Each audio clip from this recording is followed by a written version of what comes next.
ప్రార్థన. పరిశుద్ధుడా, పరలోకమందున మా కన్న తండ్రి, మీ ఘనమైన నామానికి కృతజ్ఞతాస్తుతులు చెల్లించుకున్నాను దేవా. మీ విలువైనటువంటి సమయాన్ని మాకు అనుగ్రహించి సమయంలో మీ పిల్లలతో నేరుగా మీరు మాట్లాడుకోవడానికి మీరు ఇచ్చిన సమయాన్ని బట్టి కృతజ్ఞతలు ప్రభా.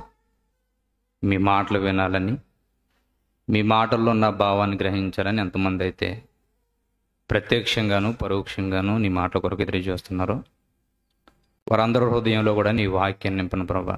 ఎందుకంటే తండ్రి, మా జీవితంలో నీ మాటలు ఒకవేళ లేకపోతే ఈ భూమి మీద బ్రతుకుతున్నటువంటి జీవితం వ్యర్థమవుతుంది ప్రభా.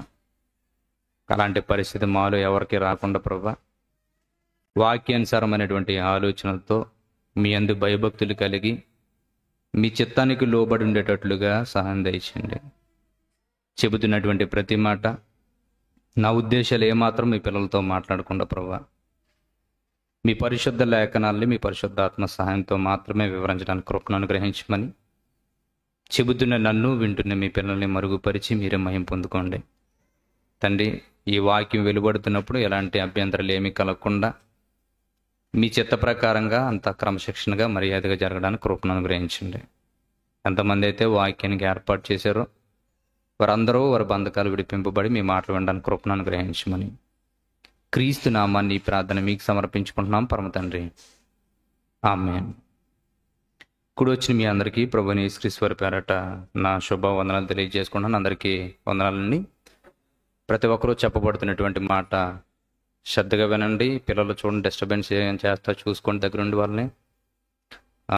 ఈ చెబుతున్నటువంటి మాటలు ఏందో చాలా శ్రద్ధగా మీరు వాక్యాన్ని వినండి. ఎందుకంటే దేవుని సన్నిధిలో గడుపుతున్నటువంటి ప్రతి సమయం చాలా ప్రాముఖ్యమైనటువంటి సమయం అది. ఇట్టి సమయాన్ని ఏ విషయంలోనైనా మన వల్ల ఒకవేళ వ్యర్థమైతే దానికి మనమే లెక్క అప్పగించుకోవాలి కనుక దేవుని సన్నిధిలో ఉంటున్నటువంటి మనము చాలా జాగ్రత్తగా దేవుని మాటలు వినాలి. మీకు చాలాసార్లు నేను చెబుతా ఉన్నాను, వాక్యం ఎందుకు శ్రద్ధగా వినాలి అంటే ఆ వాక్యమే మనల్ని నిత్యజీవం తీసుకెళ్లేదే. మీ ఆత్మను రక్షించగల శక్తి గల వాక్యం అని మాట్లాడతాడు. దాన్ని సాత్వికంతో వినాలట. అంటే చెబుతున్నప్పుడు ఎప్పుడైతే వాక్యాన్ని ప్రారంభించామన్నారో వెంటనే అలర్ట్ అయిపోవాలి. వెంటనే ఆ ఒక మాట పోతే నా జీవితం పోయింది అనుకున్నట్టుగా వినాలి. ఇలాంటి కొన్ని విషయాలు మనం లోక సంబంధమైనటువంటి ప్రయోజనాల కోసం చాలా ఉపయోగిస్తూ ఉంటాం ఈ శ్రద్ధ. చూడండి, ఎవరైనా మీకు పలానా లోన్ వచ్చిందండి, ఒక 3 లక్షలు చెబుతుంది, జాగ్రత్తగా చెప్పండి. మీరు ఇంకొకరు ఫోన్ చేసి మీతో మాట్లాడతారు, వాళ్ళకి జాగ్రత్తగా చెప్పకపోతే మీ లోన్ క్యాన్సిల్ చేస్తారు అన్నారు అనుకోండి. ఏం చేస్తారు చెప్పండి? అప్పుడు మీరు అందరూ మాట్లాడుకుంటున్నారు, అప్పటివరకు బాగా ఏం పట్టించుకోరు. వెంటనే ఈ మాటకి మీరు ఏం చేస్తారు? ఇంట్లోనూ పెద్ద కేకలే మాట్లాడకుండా ఎవరన్నా అనుకుని ప్రశాంతంగా కూర్చుని అప్పుడు ఆ మాటలు ఏం మాట్లాడుతున్నారో జాగ్రత్త. ఎందుకని సరిగా వినకపోతే లోన్ రాదు, 3 లక్షలు పోద్ది. ఇప్పుడు అంటే మనం చేసేటువంటి ఈ పరిస్థితులు ఎలాగున్నాయి జాగ్రత్తగా చూడండి ఒకసారి. అంటే బయట ఎలాగైతే బాధ్యత కలిగి మనం ప్రవర్తిస్తున్నామో దేవుని వాక్యం ద్వారా దీనికన్నా అమూల్యమైంది అది. చాలా శ్రద్ధ నిలపాలి దీని విషయంలోనూ. ఎందుకంటే మన దగ్గర ఉంటున్నటువంటి ఇది ఏదైనా ఒకవేళ పోతే దాన్ని మరలా తిరిగి సంపాదించుకోగలం, కానీ మన ఆత్మే నరకానికి వెళ్ళిపోయింది అనుకోండి, దాన్ని తిరిగి మరలా సంపాదించుకోవడం మన వల్ల కాదు. అందుకనే దేవుని సన్నిధిలో కూర్చుంటున్నప్పుడు ప్రతి ఒక్కరితో దేవుడు మాట్లాడతాడు, ప్రతి ఒక్కరితోటి. ఎందుకంటే మన దేవుడు జీవం గల దేవుడు అన్న మాట ఉంది, ఆయనకి పేరుంది. ఆ జీవం కలిగిన దేవుడు ప్రతి ఒక్కరితోటి మాట్లాడతాడు. ఆ మాటలు మాట్లాడుతున్నప్పుడు ఏదో ఒకరి గురించి కాదు, అది ప్రతి ఒక్కరి జీవితానికి ఉపయోగపడే మాటలు మాట్లాడతాడు. కాబట్టి ఆ మాటలను ఎవరైతే శ్రద్ధ నిలిపి వారి జీవితాన్ని ఎవరైతే పరీక్షించుకోగలుగుతారో అలాంటి వారికి దేవుని యొక్క మాటలు అర్థమవుతూ ఉంటాయి. నా జీవితాన్ని నేను పరీక్షించుకోకుండా నేను దేవుని మాటలు వింటున్నాను అనుకోండి, నాకు అర్థం కావు ఆ మాటలు. ఎందుకంటే నా జీవితం ఎలాంటిదో తెలిసినప్పుడు వాక్యం నాలో లోపాలు చూపిస్తుంటది అర్థంగా. అప్పుడు నాలో ఉన్నటువంటి లోపాలేటో నేను సరి చేసుకోవడానికి ఇష్టపడతాను. నాకు అలాంటి పరిస్థితి ఏమి రాకుండా నాకు నేనే చెక్ చేసుకోకుండా కానీ ఒకవేళ వాక్యాన్ని వింటున్నాను అనుకోండి, ఎవరెవరికో మన మైండ్లోకి వస్తూ ఉంటుంది, వాళ్ళ కోసం వీళ్ళ కోసం ఎవరెవరి కోసం అనుకుంటాం కానీ మన కోసం మాత్రం అనుకోం మనం.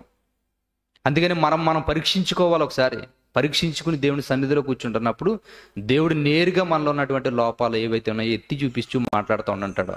కొన్ని పరిస్థితుల్లో నీ బాధ్యత ఏంటి, నీ కర్తవ్యం ఏంటి, నువ్వు దేవుని పక్షాన్ని నిలబడినప్పుడు నీ జీవితాన్ని ఎలా నిలబెట్టుకోవాలనుకున్నావు, ఇలాంటి ఎన్నో ప్రశ్నలకి జవాబు ఇవ్వడానికి ఆయన సిద్ధంగా ఉన్నాడు. కానీ వినడానికి మనం సిద్ధంగా ఉండాలి. ఇప్పుడు ఈ వాక్యాల్లో ఉన్నటువంటి ప్రతి పరిస్థితి చూడండి, నిజంగా చెబుతున్నాను, ఈరోజు నిత్య జీవానికి వెళ్ళాలనుకునేటువంటి ప్రయత్నాలు చేసేటువంటి మనుషులు గురించి మాట్లాడే దానికన్నా అసలు నిత్య జీవం గురించి అవగాహన ఉన్నటువంటి మనుషులు ఎవరైనా ఉన్నారా అని ప్రశ్నించుకుంటే నిజంగా 99% మంది ఎవరు లేరు. నిజం. ఈరోజు క్రైస్తవ జనాభాలో చాలా మంది జీవితాల్లో నిత్య జీవం గురించి మాట్లాడేటువంటి బోధలు కరువైపోయినాయి. ఏమున్నాయి అంటే శరీర సంబంధమైన వాటి మీదే మనిషిని నిలబెట్టుకున్నారన్నమాట. ఈ శరీర సంబంధమైనటువంటి బోధల విషయాల్లోనే మనుషులు తర్ఫీదు పొందుతున్నారు. దాని ప్రకారంగానే బ్రతకడం నేర్చుకున్నారు. దేవుణ్ణి నమ్ముకుంటే నాకు ఏమొస్తుంది, దేవుణ్ణి నమ్ముకుంటే నా జీవితం ఏమవుతుంది, ఈ ప్రశ్నలే. ఈరోజు నాకు బ్రతికిచ్చాడు కదా, దేవునికి నేను ఎలా ఉపయోగపడాలి, ఈ కాన్సెప్ట్ మనిషి దగ్గర ఎప్పుడు ఉండాలి. దేవుడు మనకు అర్థమయ్యాడు అనుకోండి, ఆయన గురించి ఏదో చెయ్యాలనుకునే తపన వస్తుంది మనకి. దేవుడు మనకు అర్థం కాలేదనుకుంటే ఆ బాధలన్నీ మర్చిపోయి మనకు నచ్చినట్టుగా మనం బ్రతకాలనుకుని మన నిర్ణయాలు ఆయనతో చెప్పాలనుకుని ఉంటాం మనం. ఈ విషయం మీద అవగాహన మనకు ఉండాలి, సరైన అవగాహన. కాబట్టి ఎలాంటి పరిస్థితుల్లో జాగ్రత్తగా నేను ఎందుకు చెబుతున్నాను తెలుసా, నిత్య జీవం మీద అవగాహన లేదు అన్న విషయాన్ని నేను ఎందుకు మాట్లాడుతున్నానంటే, నిజంగా పరలోకం వెళ్ళాలనుకునేటువంటి తపన మనుషుల్లోనే ఒకవేళ ఉంటే దాని గురించి ప్రయత్నించరా? ఖచ్చితంగా ప్రయత్నిస్తారు. నిత్య జీవం వెళ్ళాలని ప్రయత్నిస్తారు. కానీ క్రైస్తవ సమాజాన్ని మీ పరిశీలనాత్మకంగా మీరు ఇప్పటి వరకు పరిశీలించినంత వరకు ఎవరైనా పరలోకం వెళ్ళాలి ఖచ్చితంగా అన్నట్టుగా ప్రయత్నించిన దాఖలాలు ఏమైనా కనిపించాయా మీరు ఇప్పటి వరకు మీ పరిధిలో చూసినటువంటి పరిస్థితులు?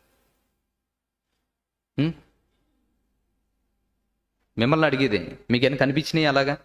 ఎవరి దగ్గరన్నా చూస్తున్నప్పుడు, ఏ సంఘానికన్నా లేదంటే ఏ విశ్వాసాలన్నా చూసినప్పుడు వాళ్ళ పరలోకం గురించే పాకులు పడుతున్నటువంటి ఆ విధానాలు మీకు ఏమన్నా కనిపించాయన్నా?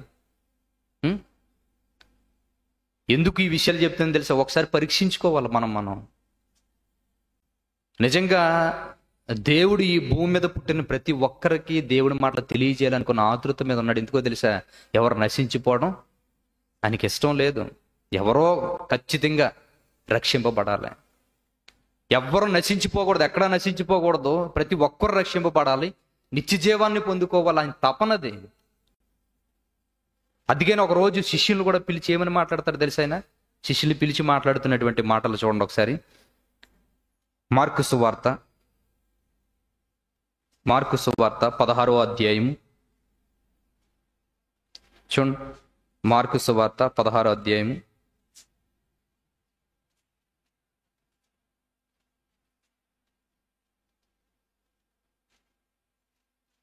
మార్కు సువార్త 16వ అధ్యాయము 15వ వచనం దగ్గర నుంచి జాగ్రత్తగా చూడండి ఒకసారి. మార్కు సువార్త 16వ అధ్యాయం 15వ వచనం దగ్గర నుంచి చదవండి ఒకసారి. మరియు చూడండి ఏమని మాట్లాడుతున్నాడో 14వ వచనం దగ్గర నుంచి మనం చదివితే అర్థమవుతుంది మనకి. 14వ వచనం దగ్గర నుంచి, పిమ్మట 11 మంది శిష్యులు భోజనమును కూర్చున్నప్పుడు ఆయన వారికి ప్రత్యక్షమై తను లేచిన తరువాత తను చూచిన వారి మాట నమ్మనందున వారి అపనమ్మిక నిమిత్తమును హృదయ కాఠిన్యము నిమిత్తమును వారిని గద్దించెను. చూసారు ఏమని మాట్లాడతాను? ఏముందట? యేసుక్రీస్తు గారు కూడా తిరిగిన వ్యక్తులకి అపనమ్మకం ఉన్నది, హృదయం కాఠిన్యమైపోయిందట, కఠినమైపోయింది. ఎన్ని మాటలు చెబుతున్నా వారి ఆలోచన విధానం ఈ భూ సంబంధమైన వాటి విషయంలోనే ఎక్కువ ఉండిపోయిందట. వాళ్ళ కలిగే భయం కానీ, వాళ్ళ ఉంటున్నటువంటి ఆలోచన విధానం కానీ, ఇవన్నీ భూ సంబంధమైనటువంటి పరిస్థితుల్లో ఉంటున్నప్పుడు మనిషి విశ్వాసం తగ్గిపోతుంది. ఎప్పుడు గుర్తుపెట్టుకోండి, మనిషి ఎప్పుడైతే లోకం గురించి ఆలోచిస్తాడో విశ్వాసంలో అభివృద్ధి పొందలేడు. మనిషి ఎప్పుడైతే లోకాన్ని మర్చిపోయి దేవుడి మీద నమ్మకం పెట్టుకుంటాడో, నా జీవితం అంతా ఆయన అనుకుంటాడో, అతని విశ్వాసం సమృద్ధిగా ఉంటుంది. కానీ లోకాన్ని మనిషిని ఎక్కువగా ఆలోచిస్తున్నారు అనుకోండి, లోకాన్ని దేవుణ్ణి ఎక్కువగా ఆలోచిస్తున్నారు అనుకోండి, వారి విశ్వాసం నిలబడతాం. ఎందుకు అనుకుంటున్నారు? దేవుళ్ళో భక్తిగా వెళ్దా కానీ లోకంలో ఉన్నటువంటి పరిస్థితి నీ ముందు పెడుతుంది. ఇదిగో నువ్వు దేవుడు అంటే వెళ్ళిపోతున్నా కానీ నీ పరిస్థితి ఇదని చూపిస్తుంది. అవును కదా, ఇలాగ అయిపోతే మరి నా జీవితం ఏమైపోతుంది?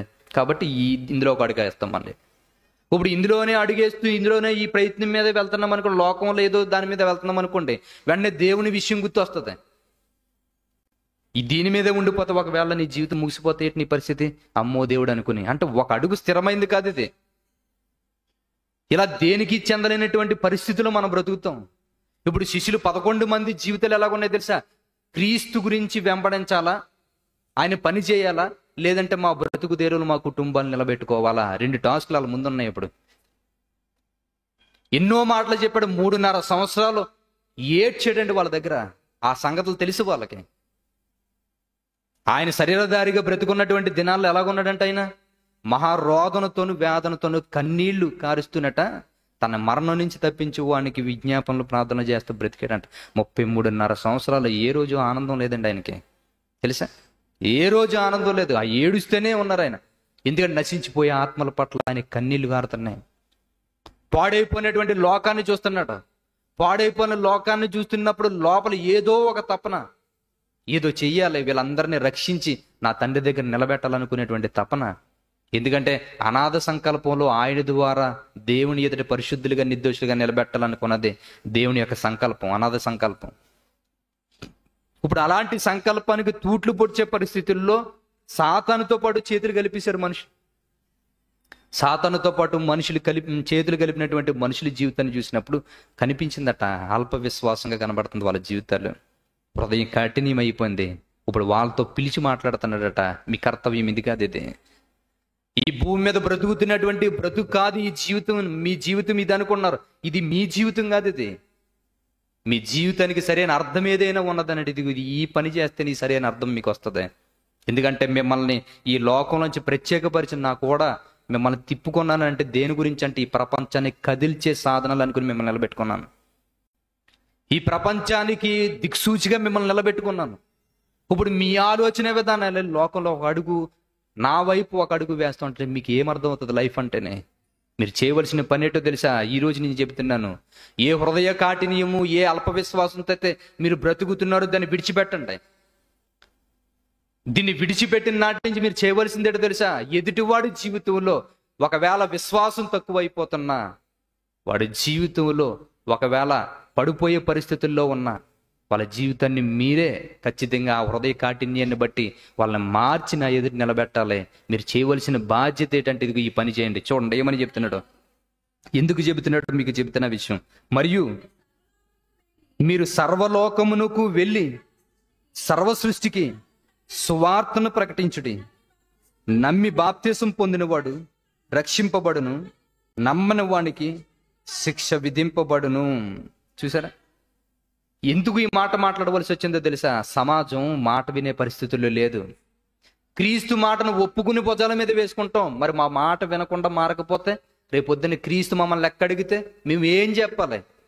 కాబట్టి వీళ్ళతో పడే కన్నా ఏదో ఒక గుప్పుడు మెతుకులు తెచ్చుకుని తినేసి బ్రతుకుతే సరిపోతుంది అనుకునే తపన వెళ్దా. ఎందుకంటే సమాజం పరిస్థితి వాక్యం వినేలా లేదు. సమాజం పరిస్థితి ఎలాగున్నదంటే వారి స్వప్రయోజనాల గురించి బ్రతికేటువంటి మనుషులు కనబడుతున్నారు. అది చూశారు ప్రజలు. ఈ 11 మంది చూసినప్పుడు సమాజం దేని గురించి బ్రతుకుతున్నారంటే వారి గురించి, వారి కుటుంబాల గురించి. యేసుక్రీస్తు పనులు చేసే వ్యక్తులు ఎవరో సమాజంలో కనిపించలేదు. పరలోకమందు ఉన్నటువంటి దేవుని యొక్క ఉద్దేశాలు కానీ తపన కానీ ఎవరి దగ్గర లేదు. ఆలోచించారు, ఒకవేళ ఈ సమాజానికి వెళ్ళి చెబితే నా క్రీస్తునే సిలివేశారు, ఇప్పుడు ఈ మాటలు చెబితే నా పరిస్థితి ఎలాగుంటది? కాబట్టి ఆయనకి పట్టినటువంటి పరిస్థితి మాకు పడుతుంది. కాబట్టి దీని బదులు ఏదో అడ్జస్ట్ అయిపోయి బ్రతికితే సరిపోతుంది అనుకున్నారండి. ఎప్పుడైతే అలాగనుకున్నారో ఉదయం కాఠిన్యం అయిపోయింది, నిర్ణయం తీసుకున్నారు. నెక్స్ట్ ఏంటి డిసైడ్ అవుతున్నారు వాళ్ళందరూ. తర్వాత విశ్వాసం తగ్గిపోయింది. ఎందుకంటే ఏ పరిస్థితి అయినా నా క్రీస్తు నిలబెడతాడు కదా మమ్మల్ని అనుకునే ఆలోచన కోల్పోయారు వీళ్ళు. ఏం జరిగినా నా క్రీస్తు ఉన్నాడు కదా, ఆ తత్వాలన్నీ కోల్పోయారు వాళ్ళందరూ. అల్ప విశ్వాసంతో నిండిపోయారు. హృదయ కాఠిన్యంతో మాటలు వినే పరిస్థితి లేదు. ఇప్పుడు చెబుతున్నాడు, మీ జీవితం మరలా సరిదిద్దుకుని నిలబడగలిగితే మీ విశ్వాసం అభివృద్ధి పొందుతుంది. మీ హృదయ కాఠిన్యం పోయి, ఎవడ హృదయ కాఠిన్యంతో ఉన్నాడో వాడిని మరలా నా దగ్గర నిలబెట్టగలుగుతారు. విశ్వాసంతో వాడిని నిలబెట్టగలిగే స్థాయి మీకు వస్తుంది. కనుక మీరు చేయవలసిన బాధ్యత ఏంటంటే, మీరు చేయవలసినటువంటి పని, 3.5 సంవత్సరాలు నా మాటలు విన్నారు, నా క్రియలు చూశారు, అన్నీ మీరు చూశారు.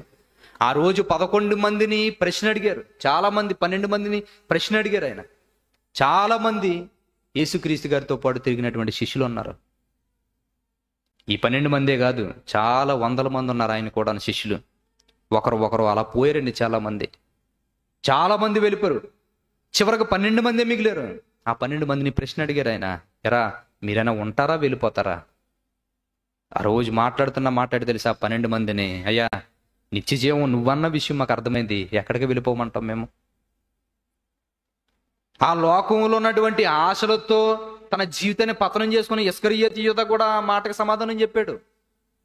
ఎక్కడికి వెళ్ళిపోమంటావు ప్రభు? ఆ శిష్యులందరూ వెళ్ళిపోయారు. వాళ్ళకి తెలియలేదు. వాళ్ళ పిచ్చోళ్ళు, వాళ్ళకి లోకంలో ఏమున్నదో మీ దగ్గర ఏముందో తెలియలేదు.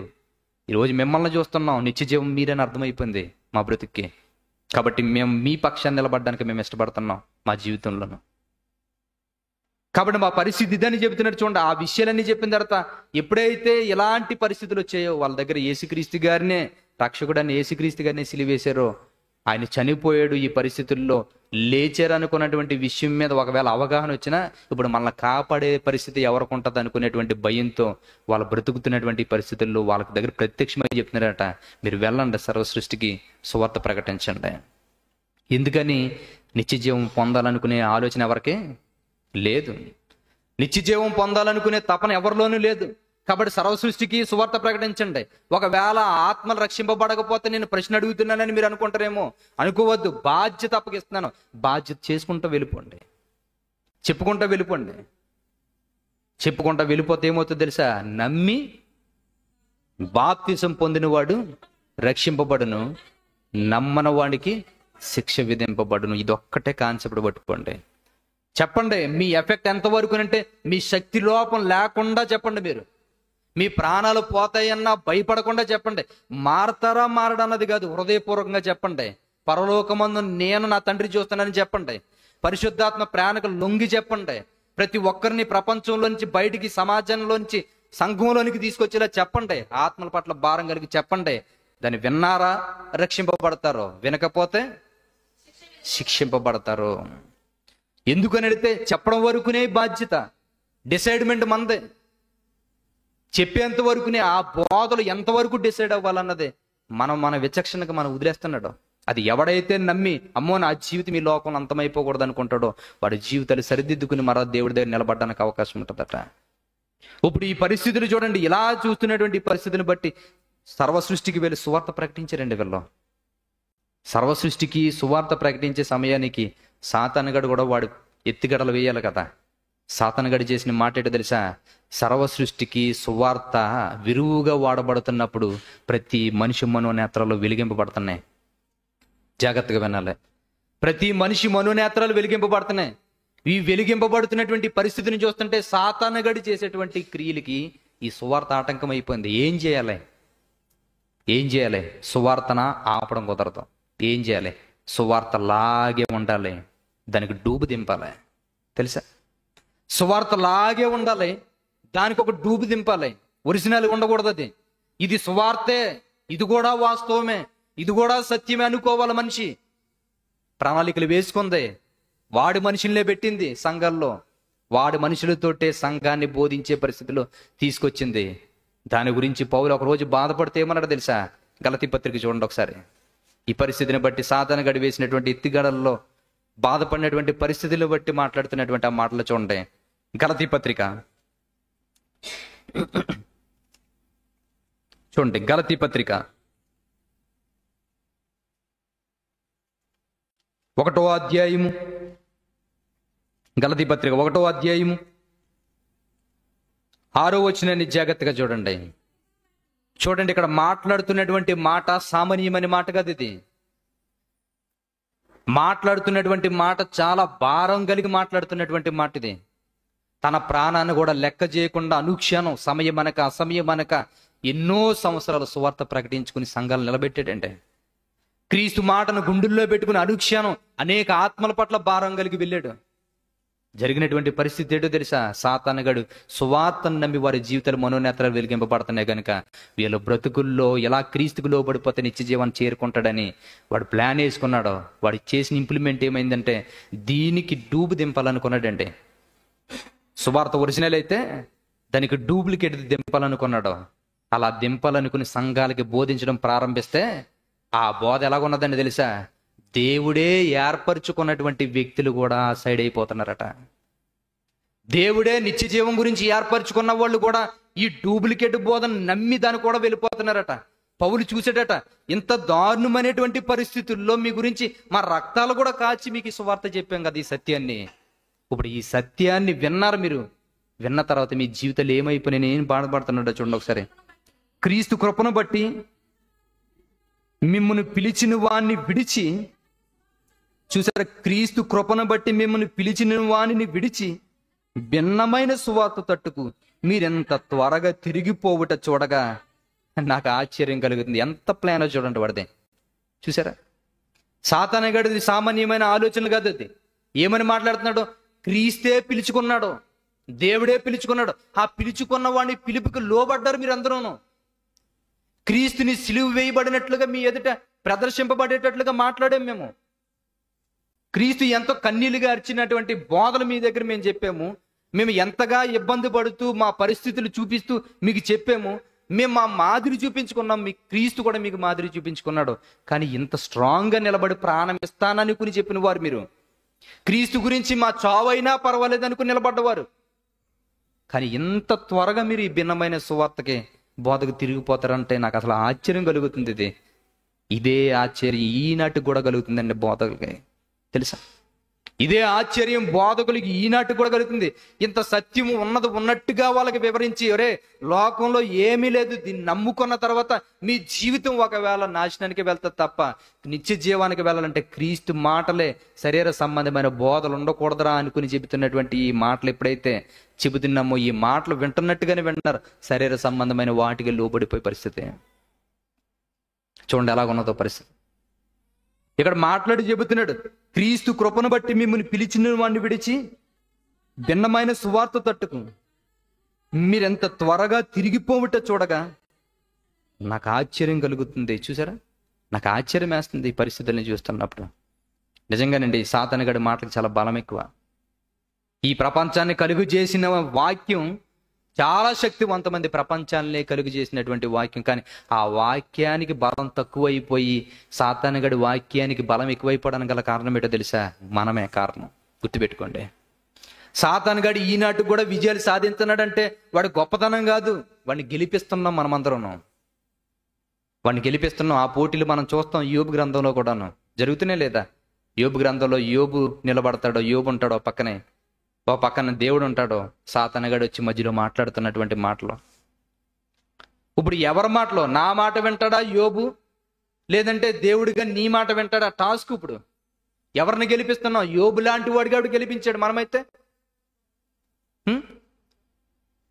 ప్రభువా ఇంత కష్టపడి సంపాదించుకున్నాను కదా ఈ సంపద అంతా ఒకసారే, అన్యాయం నేనే, నాకే అన్యాయం చేస్తావా, నేనే దొరికానా అంట మనమా? ఈ దేవుడు నాకే అన్యాయం చేసాడు, నేనే కనిపించాను ఈ దేవుడికి నేను. కానీ అవన్నీ నీ దగ్గర నుంచి ఎందుకు తీసాడు అనుకున్నావు? నిన్ను పరీక్షించాలి ఆయన. నీ భక్తి నచ్చింది ఆయనకి, నీ గురించి నువ్వు చేసేటువంటి పనులు నచ్చినాయి ఆయనకి, నీ మాటలు నచ్చినాయి, నీ బుద్ధి నచ్చింది కనుక నీ దగ్గర నుంచి తీసేసాడు అవన్నీ. మనకు అర్థం కాదు, దేవుడు తీసేసాడు అనుకుంటాం. లేదు, యోబు నచ్చి చేశాడా, నచ్చకుండా చేశాడా పని? నచ్చే చేశాడు ఆయన. గొప్పగా చెప్పుకున్నాడు సాతాను ముందు, నా కొడుకు గురించి తెలుసా నీకు, యథార్థపడు, నీతిపడు, అతనికి అంత మంచోడు ఎవడు లేదా, అని కార్యాలు అవన్నీ చూసావు నువ్వు. సాతానుగాడు అలా మాట్లాడాడు. మన దగ్గర అంతే, మన దగ్గరకు వచ్చి కూడా అలాగే మాట్లాడుతుంటాడు. మనమేమనుకుంటాం? దేవుడికి నేనేం అన్యాయం చేశాను, ఇగో ఈ లోకంలో తప్పులు చేసి వాళ్ళందరి జీవితాలు బాగున్నాయి, నేను దేవుడే అనుకున్నందుకు నా జీవితం ఇలాగా అయిపోయింది అనుకునే పరిస్థితుల్లో మనం ఉంటాం. కాదు, నీకు నచ్చి చేస్తాడు ఆయన, నీ క్వాలిటీ ఏంటో చూడాలి ఆయన. ఇప్పుడు ఈ పరిస్థితిలో చెబుతున్నాడు ఇక్కడ, ఇలాంటి మాటలు కానీ ఒకవేళ మన దగ్గరికి వచ్చి కఠినమైన పరిస్థితుల్లో లోకంలో ఏమి వద్దురా అనుకుని ఆయన విశ్వాసంలో మీరు స్థిరపరచడానికి ఒకవేళ నిలబెట్టాడు అనుకోండి, అలా నిలబెట్టినటువంటి మాటల్లో కష్టాలు వస్తున్నప్పుడు భిన్నమైన సువార్త మీ చెవిని పడగానే అప్పులు బాధలా, ఇంకా వివాహం కాలేదా, ఇంకా ఉద్యోగం రాలేదా, ఇంకా పిల్లలు పుట్టలేదా, ఎవరు చెప్పారు నీకు? ఉన్నాయి కదా అనగానే ఏం చేస్తాం చెప్పండి మనం? ఇవి చెప్పగానే ఏం చేస్తాం మనం? వెంటనే దాని వైపు తిరుగుతాం. అవును కదా, నా దేవుడు ఏదైనా చేయగలడు, ఏదైనా చెయ్యాలనుకున్నావు, ఏదైనా చేయగలడు, ఆయన చేస్తాడు ఖచ్చితంగా. ముందు నీ క్వాలిటీ చూపించు కదా, ముందు మన క్వాలిటీ చూపించాలి కదా ఆయనకి. మనకున్నటువంటి స్థాయిని ఆయనకి చూపించినప్పుడు ఆయనకి ఏమి ఇవ్వాలో ఆయనకి తెలుసు. మెయిన్ అది మనం తెలుసుకోవాలి ముందుగాను.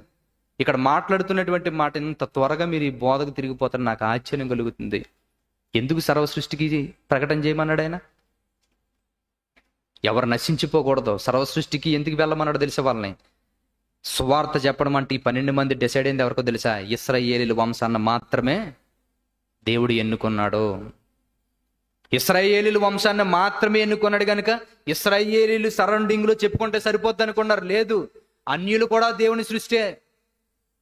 ఈ సర్వలోకంలో ఉన్నటువంటి మనుషులందరూ దేవుని సృష్టే. వారు వేరే వేరే దేశాలు అవ్వచ్చు, వేరే వేరే మతాలు అవ్వచ్చు, వేరే వేరే భక్తులు అవ్వచ్చు, కానీ అందరూ ఈ సృష్టికర్త సృష్టించినటువంటి సృష్టమే. కనుక ఈ సర్వ సృష్టికి, ఈ ప్రపంచానికి, ప్రాణమున్న ప్రతి మనిషికి సువార్త అందాలి. మీకు చెప్తున్నాను అనుకుని ఈ మాటలు చూడండి ఒకసారి. ఆ సందర్భాన్ని ఉంటాడు అపోస్తలుల కార్యాల్లో మాట్లాడుతున్నటువంటి మాటలు చూడండి ఒకసారి.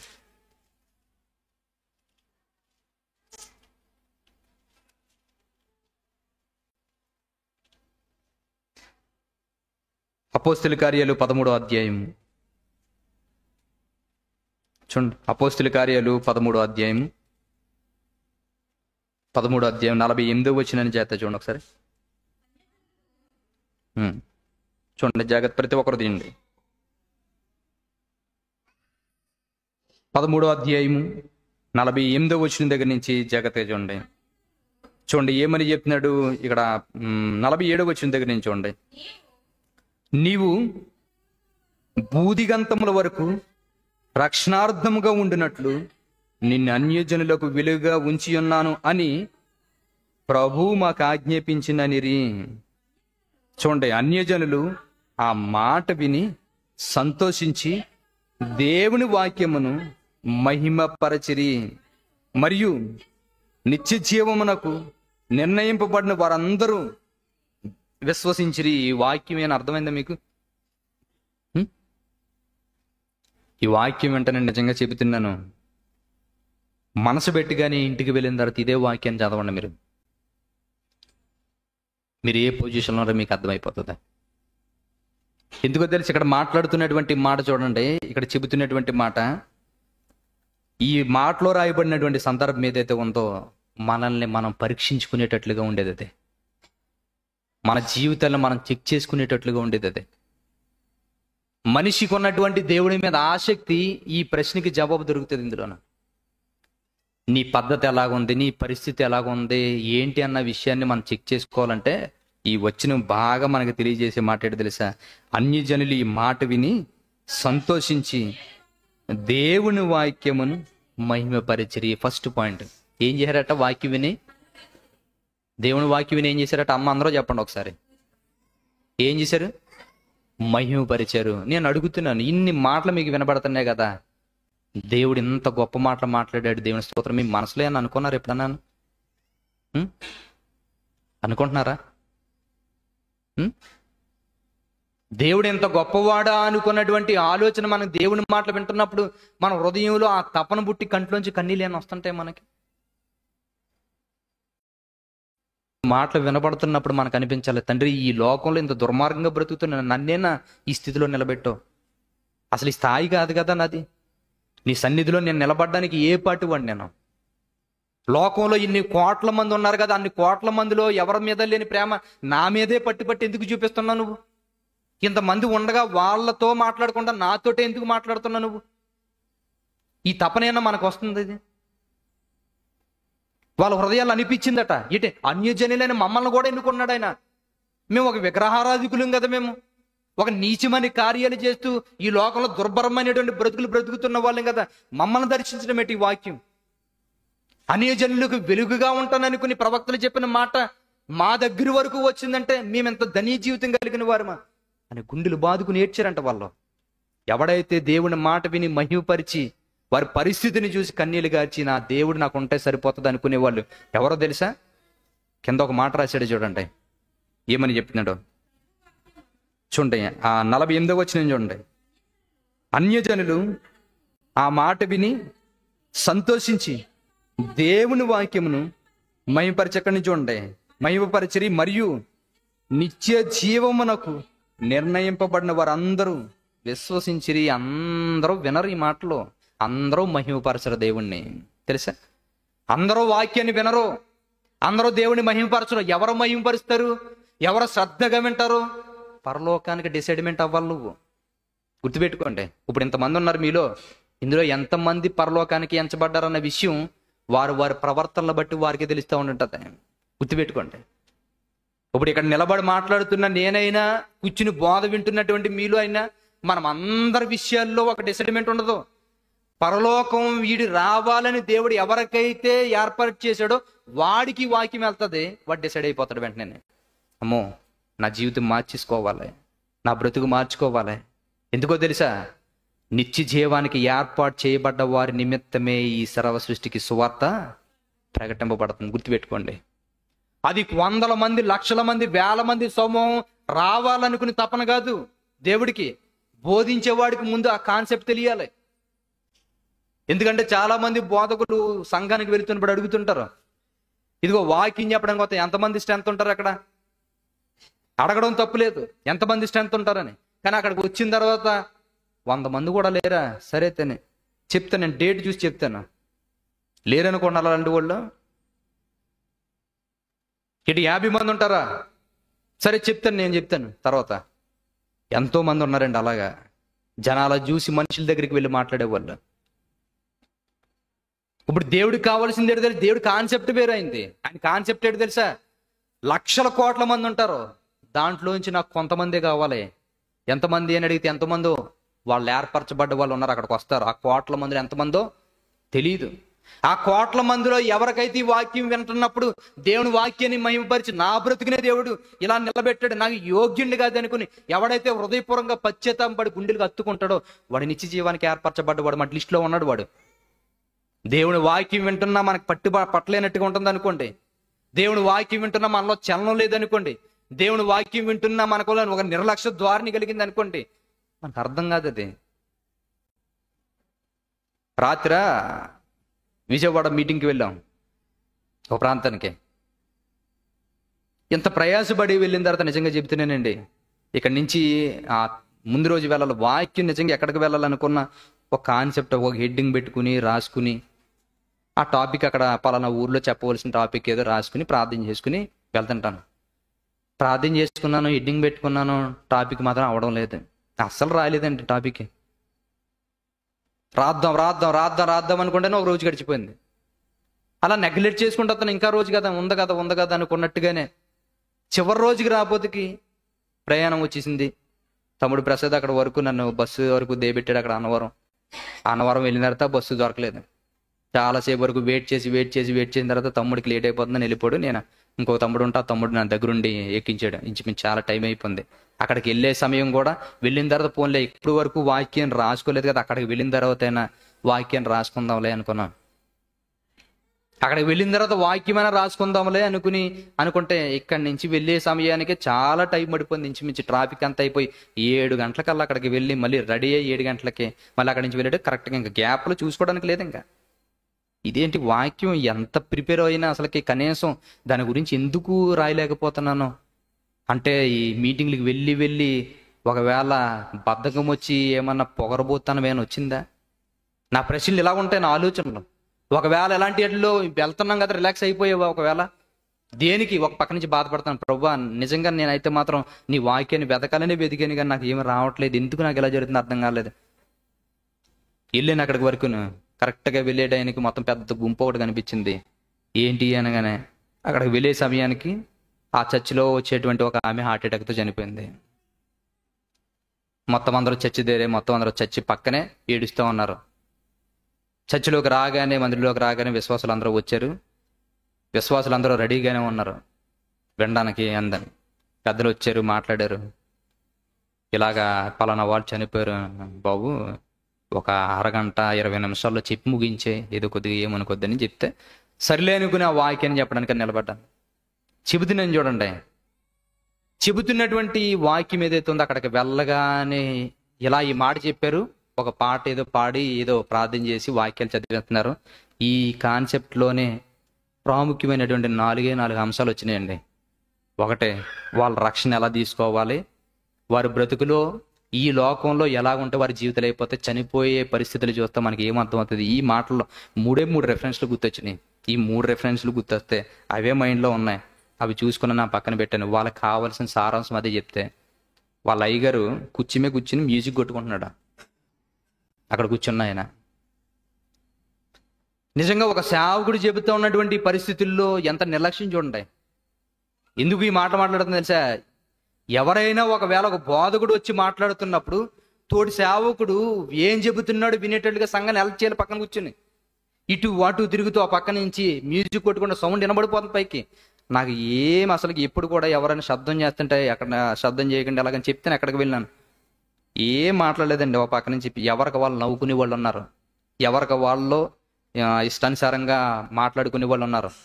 ఇందులో కొంతమంది కనిపించారండి పర్టికులర్గా. ఒక బాగా వృద్ధుడు అక్కడ ఉన్నాడు, బాగా వాక్యం వింటున్నాడు, జీవితం ముగిసిపోయే త్వరలో ఉన్నదన్నమాట. కొంతమంది ఉన్నారు అక్కడక్కడ చాలా జాగ్రత్తగా వింటున్నారు. చెబుతున్నటువంటి మాటలు 25 నిమిషాలు చెప్పాను. చెబుతున్నప్పుడు ఆ మాటలు శ్రద్ధగా విన్నటువంటి వాళ్ళు, అక్కడ ఉన్నటువంటి వ్యక్తులు ఇంచుమించు 250 మంది పైనే ఉంటారు. వాళ్ళందరిలోనూ ఖచ్చితంగా విన్నటువంటి వ్యక్తులు ఒక 10 మందో 15 మంది ఉంటారండి. ఆ 15 మంది మాత్రమే ఆ గోళనట్లో నుంచి వింటున్నారు. అర్థమైంది అప్పుడు నాకు ఈ కాన్సెప్ట్. ఓహో, నిత్య జీవం గురించి ఏర్పరచబడ్డ వారు మాత్రమే వాక్యాన్ని వింటారన్నమాట. ఇంకెవడ వినడం. వాళ్ళకి ఇవ్వవలసినటువంటి సారాంశం చెప్పేశాను. ఎందుకంటే అంతకు మించి ఎక్కువ చెప్పడం వేస్ట్. ఇంక వాళ్ళకి అనిపించింది అక్కడికి వెళ్ళే సమయం ఎందుకు వాక్యం ఇవ్వలేదంటే, అక్కడికి వెళ్ళేటప్పుడు స్పాంటేనియస్గా వాళ్ళ కొరకే వాక్యం అందిస్తాడు దేవుడు ఖచ్చితంగాను. ఇప్పుడు నిత్య జీవం గురించి ఏర్పరచబడ్డ వాళ్ళు ఆ 10 మంది ఎంతమంది ఉన్నారంతే. వాళ్ళకి అందింపవలసినటువంటి సారాంశాన్ని అందించుకున్నాడు. ఇంక ఎవరికి అందించకపోయినా పర్లేదు, వచ్చేసాం. వాళ్ళకి అర్థమైంది. వాళ్ళు ఎవరికి నచ్చినట్టుగా వాళ్ళు ఉంటున్నారు. అయిపోయిన తర్వాత 20 నిమిషాల్లో ముగించేయాలనుకున్న వాళ్ళు పప్పల బంచి పెట్టుకోవడానికి, పాటలు పాడుకోవడానికి, ప్రార్థన పని ఇంచుమించు 40 నిమిషాలు వాడిరండి టైం వల్ల. వాక్యం చెప్పనివ్వలేదు. నాకు అర్థమైంది, నవ్వుకున్నాను మనసులోను. అది నీ డిసైడ్మెంట్ కాదు, దేవుడి డిసైడ్మెంట్. ఆల్రెడీ నిత్య జీవానికి ఏర్పరచబడ్డ వాళ్ళకి వాక్యాన్ని చెప్పడానికి ఎక్కువ గంటలు చెప్పనప్పుడు చాలు ఒక 2 మాటలు అర్థమైపోతే. వేల లక్షల మంది వచ్చినా అందులో దేవుని గురించి ఏర్పరచబడ్డ వాళ్ళు ఎన్నో వేల మంది ఉండరు. ఒకరోజు జరిగినటువంటి పరిస్థితి ఏంటో తెలుసా? చూడండి, బైబిల్లో జరిగినటువంటి ఒక విషయాన్ని చెబుతున్నాను, జాగ్రత్త వినండి. మార్కు సువార్త, మీకు బాగా తెలిసినటువంటి సందర్భం అది. మార్కు సువార్త, దీన్ని బట్టి మీకు అర్థమవుతుంది. చూడండి, నిత్య జీవానికి ఏర్పరచబడ్డవారు అన్న విషయం మీకు తెలియాలంటే ఈ సందర్భం చాలా బాగా ఎగ్జాంపుల్గా ఉపయోగపడుతుంది. మార్కు సువార్త 5వ అధ్యాయం 1వ వచనాన్ని జాగ్రత్తగా చూడండి. వారు ఆ సముద్రమునకు అద్దరనున్న గెరాసీనుల దేశమునకు వచ్చిరి. ఈ సందర్భం ఏంటో తెలుసండి? ఉదయాన్నే పొద్దున్న లేపేశారండి యేసుక్రీస్తు గారి శిష్యుల్ని. తెల్లవారుజామునే లేపేశారు. ఎక్కడికి అనంటే పలానా దేశం వెళ్ళిపోవాలి మనం. ఎంత దూరం? చాలా దూరం ప్రయాణం అది. ఇంచుమించు మనం వెళ్ళే సమయానికి పొద్దున బయలుదేరుతున్నాం కదా, ఇంచుమించు మధ్యాహ్నం సాయంత్రం అయిపోతుంది. చాలా దూరమైన ప్రయాణం. ఈ ప్రయాణానికి సిద్ధపడిపోయారు. అందరూ వెళ్ళిపోయారండి. మొత్తం శిష్యులు యేసుక్రీస్తు గారు వెళ్ళిపోయారు. ధోని తీసుకుని వెళ్ళిపోయారు. గెరాసీనుల దేశం వెళ్ళిపోయారు. అక్కడికి ఆ ప్రాంతానికి వెళ్ళిపోయారు. ఆ ప్రాంతానికి వెళ్ళిపోయే సమయానికి జరుగుతున్న విషయం ఏంటో తెలుసా? చూడండి, వారు ఆ సముద్రమునకు అద్దరనున్న గెరాసీనుల దేశానికి వచ్చిరి. ఆయన ధోని దిగగానే అపవిత్రాత్మల పట్టిన వాడు కూడా సమాధిలో నుండి వచ్చి ఆయనకి ఎదురుపడెను. వారు సమాధులలో వాసము చేసిన వాడు సంఖ్యలతోనే నేను ఎవడును వాడిని బంధింపలేకపోయాను. పలుమార్లు వాని కాళ్ళకు చేతులకు సంఖ్యలు వేసి బంధించినను వాడు ఆ చేతి సంఖ్యలు తెంపి కాళ్ళు సంఖ్యలను తొత్తునీలుగా చేసెను గనుక ఎవడను వానిని సాధుపరచలేకపోయెను. చూడండి, జరుగుతున్నటువంటి సందర్భం చాలా కఠినమైనటువంటిది. ఊరిలో వాళ్ళు సాధుపరచలేకపోయారు. సంఖ్యలు అతను తెంపేస్తున్నాడట, కాళ్ళకి వేసి తెంపేస్తున్నాడట. ఎవడ మాట వినట్లేదు. సమాధుల్లోనికి వచ్చి దారుణమైన పరిస్థితుల్లోనే బ్రతుకుతున్నాడట. పొద్దున్న ఎప్పుడో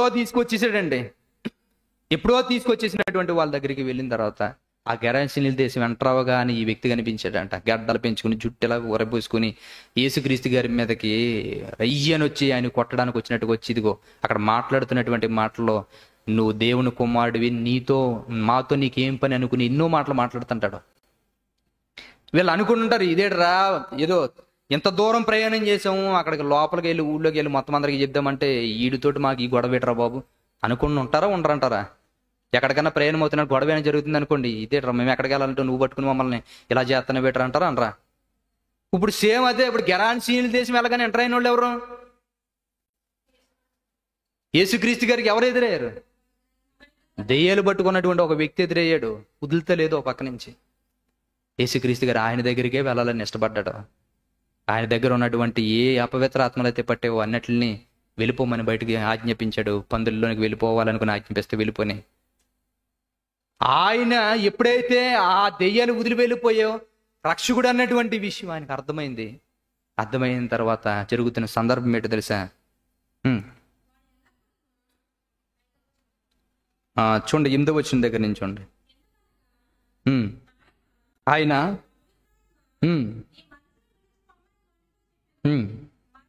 మరియు ఆయన నీ పేరేమని అతను అడగగా, నా పేరు సేన, ఏలయనగా మేము అనేకమని తమ్మును.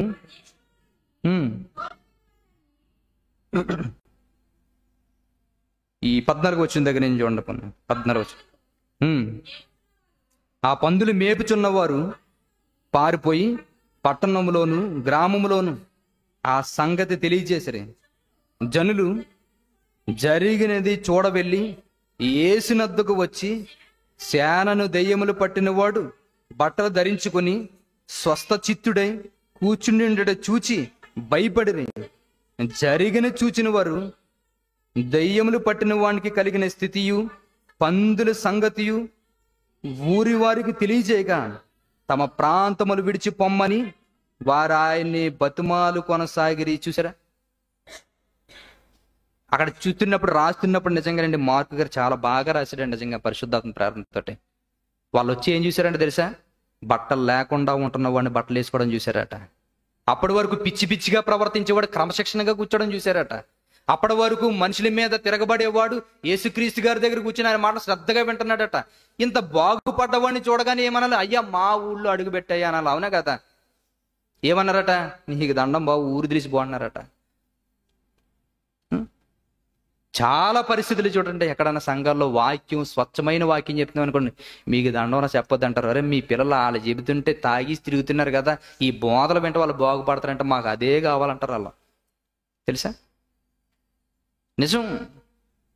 వారి జీవితాలు మార్చుకోవడానికి బాగుంటుంది. ఎందుకంటే చెప్పేవాడే తిరం లేనప్పుడు వాక్యం వినేవాడి పరిస్థితి ఎలా ఉంటుంది. కాబట్టి ఇదిగో ఈ బోధలు ఇక్కడ బాగున్నాయి, సత్య సంబంధమైన బోధలు అని చెప్తున్నాను అనుకోండి, ఆ మాటలు వినడానికి ఇష్టపడరు.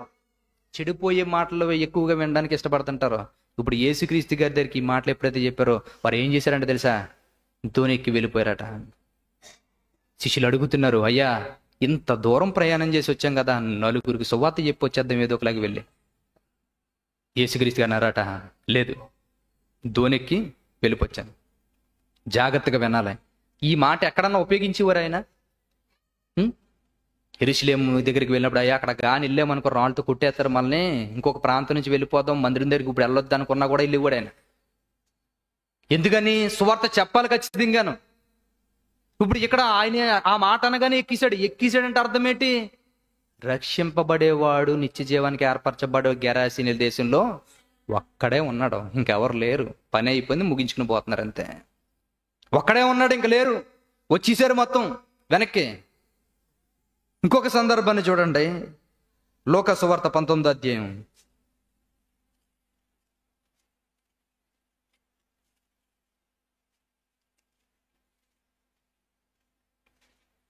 లూకా సువార్త 19వ అధ్యాయం 1వ వచనం దగ్గర నుంచి జాగ్రత్తగా చూడండి. చూడండి, ఈ సందర్భం ఎవరిదో మీకు బాగా తెలుసు. ఆయన సంచరించుచు యెరికో పట్టణంలో ప్రవేశించి దాని గుండా పోవుచుండెను. ఇదిగో, సుంకపు గుత్తదారుడును ధనవంతుడైన జక్కయ్య అను పేరు గల ఒకడు యేసు ఎవరో అని చూడగోరాను. కానీ చూసారా, చాలా జాగ్రత్తగా వినండి. చాలా మంది, వేల మంది సమూహం ఉన్నారండి, వందల వేల మంది సమూహం ఉన్నారు. యేసుక్రీస్తు కూడా వెళ్తున్నారు, చాలా మంది, వేల మంది వెళ్తున్నారు. ఇన్ని వేల మందిలో యేసుక్రీస్తు గారు ఎవరో చూడగోరని కానీ ఆయనకి సాధ్యం కాలేదు. ఎందుకని? ఈయన కొద్దిగా పొట్టుగా ఉండడం వల్ల చూడడానికి అవకాశం లేదంటే జనసమూహం ఎక్కువ ఉన్నదని అర్థం మాట. ఇప్పుడు ఇంతమంది జనసమూహం, వేల మంది, వందల మంది, ఈ జనసమూహం అందరూ వెళ్తున్నారు. ఇప్పుడు ఇంత వేల మంది, వందల మంది జనసమూహంలో ఉన్న వ్యక్తుల్ని, ఇంతమందిని కూడా వెళుతున్నా వాళ్ళతో ఏం మాట్లాడలేదంట. యేసు ఎవరో అని చూడగోరి మేడి చెట్టు ఎక్కి కూర్చున్నటువంటి జక్కయ్యతో మాట్లాడితే, జక్కయ్య త్వరగా రా, నేడు నీ ఇంటికి రక్షణ వచ్చి ఉన్నది. మరి ఎవరింటికి రాలేదా ప్రభు అని అడిగితే రాలేదు. చాలా మంది ఉన్నారు అక్కడ. యేసుక్రీస్తు గారిని పట్టుకోవడానికి, దగ్గరగా టచ్ చేయడానికి కూడా ఇష్టపడ్డ వ్యక్తులు ఉన్నారు. యేసుక్రీస్తు గారిని అప్పటికే పొగుడుతున్న వ్యక్తులు ఉన్నారు. యేసుక్రీస్తు గారితో గొప్పగా ప్రేమగా మాట్లాడుతున్న వ్యక్తులు ఉన్నారు. వాళ్ళు ఎవరితోటి ఏం మాట్లాడలేదండి, కానీ జక్కయ్యతో మాత్రం మాట్లాడాడు. నీ ఇంటికి రక్షణ వచ్చి ఉన్నది. ఎవరింటికి? ఆయన ఒక్కడింటికి మాత్రమే. మరి ఉన్నవాళ్ళు అవసరం లేదు, వాళ్ళు వేల మంది అవసరం లేదు. ఎందుకో తెలుసా? నిత్య జీవానికి ఏర్పరచబడ్డవాడు ఆ వేల మంది సమూహంలో ఒక్కడే ఉన్నాడు. గుర్తుపెట్టుకోండి, ఒక్కడే ఉన్నాడు. ఇంకొక సందర్భాన్ని చూపిస్తాను చూడండి. యోహాను సువార్త 4వ అధ్యాయం. యోహాను సువార్త 4వ అధ్యాయం 6-7 వచనాల్లో జరుగుతున్నటువంటి సందర్భం మనకు బాగా తెలుసు అందరికీ. చూడండి, 4వ అధ్యాయము 6-7 వచనాలు చూడండి. అక్కడ యాకోబు బావి ఉండెను గనుక యేసు ప్రయాణము వలన అలసి ఉన్న రీతినే ఆ బావి వద్ద కూర్చుండెను. అప్పటికి ఇంచుమించు 12 గంటలాయను. అంటే అర్థమేంటో తెలుసా? మధ్యాహ్నం 12 గంటలు అవుతుంది. మధ్యాహ్నం 12 అవుతుందని ఎందుకు అది చెప్పవలసి వచ్చిందో తెలుసా? జాగ్రత్తగా వినండి ఆ మాట. మధ్యాహ్నం 12 అవుతుందని చెప్పడానికి గల కారణం ఏంటంటే ఎండ తీవ్రత గురించి నీకు తెలియజేస్తున్నాడు.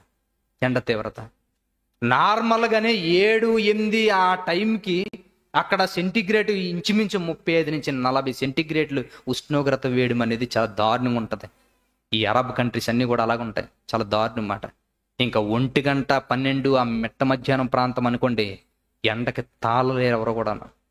చాలా దారుణమైన ఎండ ఉంటుంది అన్నమాట. ప్లాస్టిక్ పెడితే కరిగిపోయేంత వేడిమి ఉంటుంది.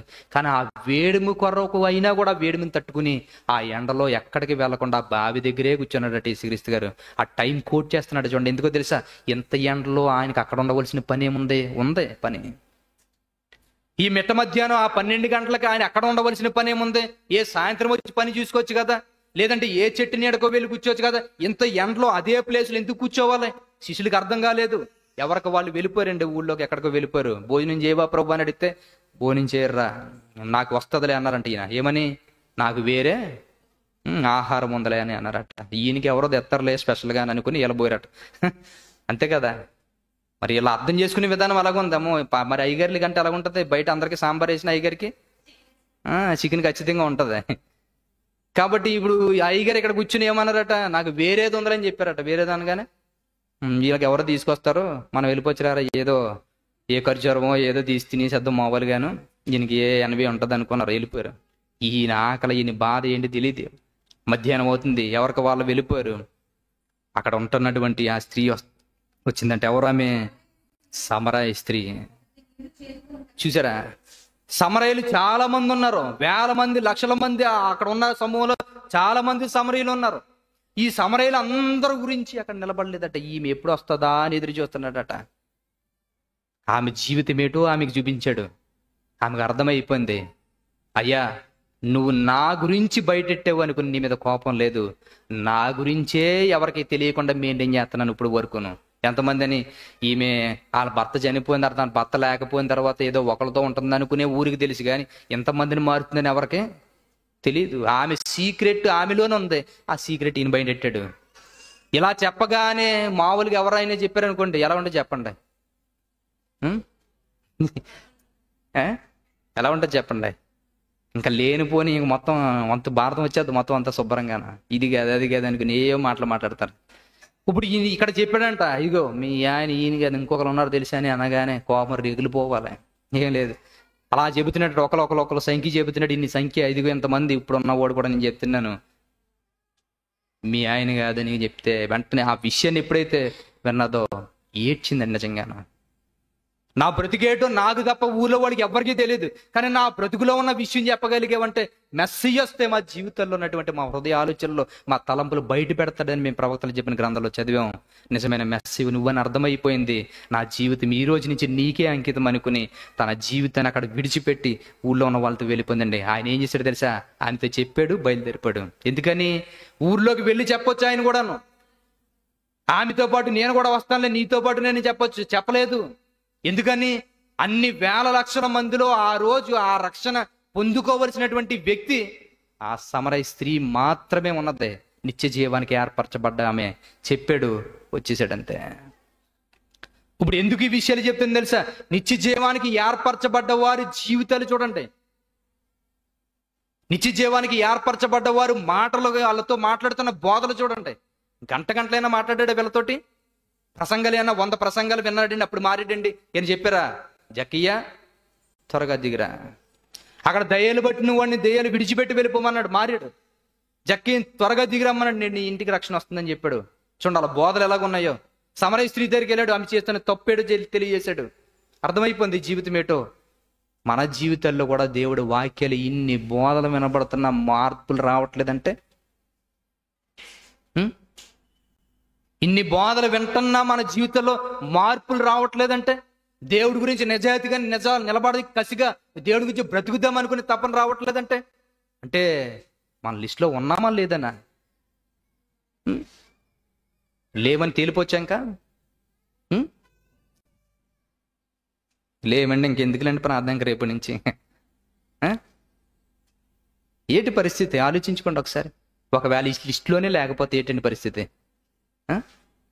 ఒకవేళ ఇదే పరిస్థితిలో కానీ లేకపోతే లిస్టులో లేకపోతే ఏంటి పరిస్థితి? ఎందుకో తెలుసా? పరలోకం అనేది సామాన్యమైనది కాదు, అది చాలా కష్టతరమైందండి.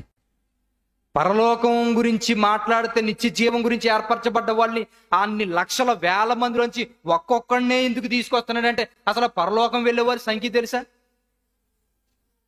నిత్య జీవం వెళ్ళేవారి సంఖ్య తెలుసా? మీకు ఎవరికైనా తెలుసా? అందరికీ చూడండి ఒకసారి. నిత్య జీవం వెళ్ళేవారి సంఖ్య చూడండి ఒకసారి.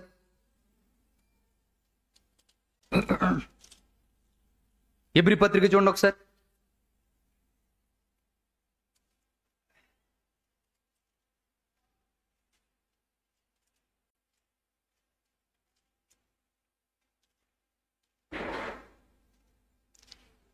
ఎబ్రీ పత్రిక 4వ అధ్యాయము 6వ వచనాన్ని జాగ్రత్తగా చూడండి ఒకసారి. ఎబ్రీ పత్రిక 4వ అధ్యాయం 6వ వచనం. కాగా ఎవరో కొందరు విశ్రాంతిలో ప్రవేశించుదురన్న మాట నిశ్చయము. చూసారు ఏమని మాట్లాడుతున్నాడు? ఎవరో, అందరూ అన్నాడా? కొందరే. పరలోకానికి వెళ్ళే వారి సంఖ్య అందరూ కాదు, ఎక్కువ మంది కాదు, ఎవరో కొందరు. ఆ ఎవరిలో నువ్వున్నావో నేనున్నానో ఎవరున్నారో తెలియదు. అలా తెలియాలంటే మీ జీవితాన్ని మీరు పరీక్షించుకోండి. దేవుని వాక్యం వినబడుతున్నప్పుడు మన జీవితంలో పశ్చాత్తాపం కలుగుతుందా? దేవుని వాక్యం వింటున్నప్పుడు అమ్మో దేవుడు నా గురించి ఎంత గొప్ప కార్యాలు చేశాడని ఆయన మహింపరిచే స్థితి మనకుందా? దేవుని వాక్యాన్ని వింటున్నప్పుడు ఆయన గురించి నేను ఏ పని చేయాలనుకునే తపన ఉంటుందా? అవి ఏమీ లేవనుకోండి, ఆ లిస్టులో నువ్వు లేవు. అందులో ఏదో ఒకటి నిన్ను గట్టిగా పట్టుకుని లాగుతుంది అనుకో, ఆ తపన నీలో కలుగుతుంది అనుకో.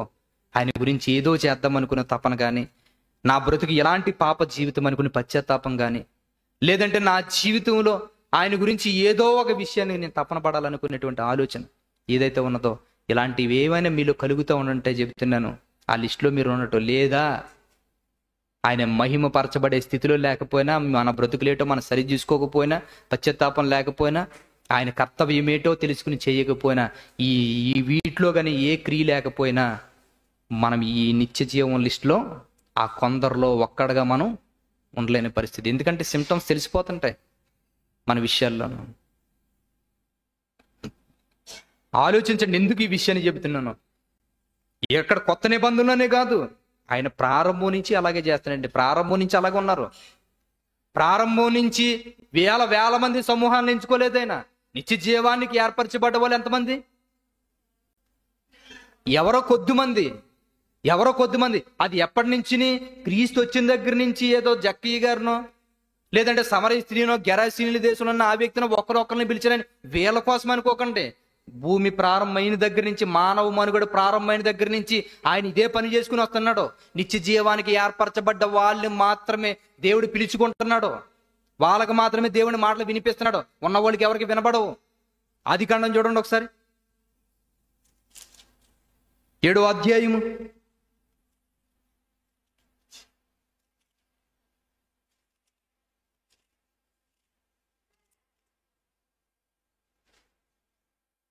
ఆదికాండం 7వ అధ్యాయం 1వ వచనం దగ్గర నుంచి చూడండి ఏమని చెప్తున్నాడు. ఆదికాండం 7వ అధ్యాయం 1వ వచనం నుంచి, యెహోవా ఈ తరము వారిలో నీవే నా ఎదుట నీతిమంతుడవై ఉండేట చూచితును కనుక నీవును నీ ఇంటి వారును వాడలో ప్రవేశించుడి. ఎంతమంది ఇక్కడ మాట్లాడతా? ఎంతమంది కనిపించారు నీతిమంతులుగాను? ఎంతమంది కనిపించారు ఇక్కడ? ఒక్కడ మాత్రమే కనిపించాడు. చూసారా, ఒక్కడ మాత్రమే కనిపించాడు. ఒక్కడ మాత్రం అంటే ఇంతమంది నీతిమంతుల్లో ఏమని చెప్తున్నాడు అక్కడ? ఈ తరం వారిలో నీవే నా ఎదుట నీతిమంతుడు. ఇన్ని వేల లక్షల మంది ఉన్నారండి భూమి మీద. ప్రపంచం అంతా చెడిపోయింది. ఒక్కడ మాత్రమే నిత్య జీవం గురించి ఏర్పాటు చేయబడ్డాడట. నువ్వు వెళ్ళు, నీ కుటుంబానికి చెప్పుకో ఈ మాటలో. నీ కుటుంబంలో ఎవడ ఈ మాట విని లోబడతాడో వాడు రక్షింపబడతాడు. అంటే చూడండి, దేవుడు ఎలాగ ఏరుకున్నాడో చూడండి మనుషుల్ని. నిత్య జీవానికి ఏర్పరచబడ్డ వాడు మాత్రమే దేవుడు కనుదృష్టిలో పడితే వాడి దగ్గరికే దేవుని వాక్కు వెళ్తుంది. వాడి దగ్గరికి మాత్రమే వాక్కు వెళ్తుంది, ఎవరి దగ్గరికి వెళ్ళదు. ఈ విషయాన్ని తెలుసుకోవాలి. నిజంగా ఈ మాటలు శ్రద్ధగా వినండి. ఈసారి మీరు ఈ బోధలు, ఈ మాట ఎప్పుడైతే, ఈ సువార్త ఎప్పుడైతే, ఈ మెసేజ్ ఎప్పుడైతే విన్నారో మీ జీవితంలో ఉన్న పరిస్థితి ఏంటో మీకు అర్థమవుతుంది. ఒకవేళ అలా లేకపోతే ఏం డిసైడ్ అవ్వాలో మీరే తెలుసుకోండి. చివరిలో చెప్తాను, జాగ్రత్తగా వినండి. చూడండి, ఇంతమందిలో ఈ తరం వారిలో నీవే నా ఎదుట నీతిమంతుడివై ఉండుట చూచితిని గనుక నీవును నీ ఇంటి వారును వాడలో ప్రవేశించుడి. చూసారా, అంత వేల లక్షల మందిలో ఒకడు కనిపించాడు. ఒకడికి దేవుడు మాటలు వినిపించుకున్నాడు. ఇలా నీ కుటుంబానికి చెప్పు, ఇన్ని లక్షల వేల మంది ఎంతమంది రక్షింపబడ్డారు తెలుసా? 8 మంది రక్షింపబడ్డారంటే. చివరికి 8 మంది మాత్రమే. మరి ఇన్ని వేల లక్షల మంది వెళ్ళిపోయారు అంతే. నిత్య జీవానికి ఏర్పరచబడ్డ వాళ్ళు 8 మందే. ఉన్న వాళ్ళందరూ శ్మశానంలో కలిసిపోయారు, మొత్తం సమాధులు అయిపోయారు అందరూ. ఇక్కడనే కదా ఇంకొక విషయాన్ని కూడా చూపిస్తాను చూడండి. పేతురు గారు రాసిన 2వ పత్రిక చూడండి ఒకసారి. పేతురు గారు రాసిన 2వ పత్రిక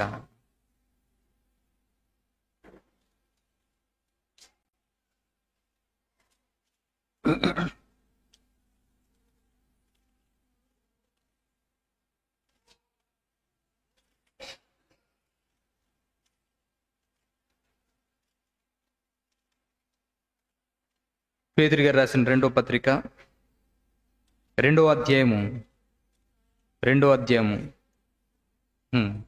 చూడండి 6వ వచనం దగ్గర నుంచి చూడండి. 6వ వచనం నుంచి మరియు చూడండి 6వ వచనం నుంచి, మరియు ఆయన సొదొమ గొమొర్రాలను పట్టణములను భస్మము చేసి ముందుకు భక్తిహీనులకు వారికి వాటిని దృష్టాంతముగా ఉంచుటకై వాటికి నాశనము విధించి, చూడండి, దుర్మార్గుల కామ వికారయుక్తమైన నడవడి చేత బహు బాధపడిన నీతిమంతుడగు లోతుని తప్పించాను. చూసారా, ఎవరిని తప్పించాడట? లోతుని తప్పించాడట. ఎవరు ఆ వ్యక్తి? నీతిమంతుడైన లోతుని తప్పించాను. ఇప్పుడు సొదొమ గొమొర్రాలో ఇన్ని లక్షల మంది ఉన్నారు కదా. ఇన్ని లక్షల మందిలో ఆయన కూడా వచ్చినటువంటి జనాంగం చాలా మంది ఉన్నారు. కానీ ఆ రోజు సొదొమ గొమొర్రాలో ఎవరు కనిపించారని తెలుసా? ఇన్ని వేల వందల మంది నుంచి ఒకే ఒక్కడిని ఎన్నుకోండి. ఎందుకంటే నిత్య జీవానికి ఏర్పరచబడ్డవాడు కనుక ఆయన ఒక్కడ మాత్రమే కనిపించాడు. చూడండి, ఎందుకు ఈ విషయాలు చెప్తున్నాను తెలుసా? దేవుడు తన ఆలోచన విధానాన్ని ఎలా చూపిస్తున్నాడో చూడండి. ఎందుకో తెలుసా? భక్తి జీవితాన్ని అరకొరకగా కొనసాగిస్తున్న మనల్ని మేలుకొల్పాలని చెబుతున్న బోధలు ఇవి. భక్తి జీవితాన్ని ఏదో ఆటలాడుకున్నట్టుగా గడిపేస్తున్నటువంటి, మనకి బుద్ధి రావాలని చెబుతున్నటువంటి మాటలు ఇవి. దృష్టాంతాలుగా జరిగినటువంటి విషయాలు మన కంటి ముందు పెట్టి మనం బ్రతుకుల్ని మేలుకొలుపుదామని చెప్పే మాటలు ఇవి. మనం ఎంత రక్షణ నిర్లక్ష్యం చేసి తిరుగుతున్నామో, మనం ఎలా బ్రతుకుతున్నామో మనకు తెలియజేస్తున్నాడు. ఎలాంటి పరిస్థితుల్లో బ్రతుకుతున్నాం చూడండి. నిజంగా చెప్తానండి, దేవుని వాక్యాన్ని వింటున్నప్పుడు నిర్లక్ష్య ధోరణి ఉందంటే రాసేసుకో నువ్వు బైబిల్ వెనకాల. దేవుని వాక్యాన్ని వింటున్నప్పుడు శ్రద్ధ నీ దగ్గర నువ్వు నిలపలేకపోతున్నావు అంటే రాసుకోవచ్చు బైబిల్ వెనకాల, నేను నరకానికే పోవడానికి డిసైడ్ అయిపోయాను. దేవుని మాట శ్రద్ధగా వింటూ ఎలాంటి పరిస్థితుల్లోనే దేవుని మాట నా చెవులకు వినబడాలనుకుంటే రాసుకోండి వెనకాల. నిత్య జీవానికి నేను ఏర్పరచబడ్డాను కనుక నా గుండెలు గుచ్చుకుంటుంది వాక్యం. నిత్య జీవానికి నేను ఏర్పరచబడ్డ వాడిని కనుకే దేవుడి పని ఏదోటి చేయని ప్రేరేపిస్తున్నాడు దేవుడు నన్ను. నిత్య జీవానికి నేను ఏర్పరచబడ్డ వాడిని కనుకే వింటున్న వాక్యాన్ని బట్టి దేవుని మహిమపరచాలనుకునే ఆతృత కలిగితే ఇంత గొప్ప దేవుడా అనుకుని ఈ తపనలు ఏమీ లేవా? బైబిల్ వెనకాల రాసుకుంటే దానికి చెందిన వాడిని కాదు నేను అనుకునే. కాబట్టి ఈ విషయాన్ని జాగ్రత్తగా ఆలోచించి ఎందుకు ఈ మాటలు చెబుతున్నాను తెలుసా? పరలోకం వెళ్ళాలనుకునే తపన మనలో ఎంతమందికి ఉన్నదంటే నిజంగా చెబుతున్నానండి, తపన మనలో ఎవరికి లేదు. నిత్యజీవం వెళ్ళాలనుకునే ఆలోచన లేదు. అమ్మ వినండి జాగ్రత్తగా.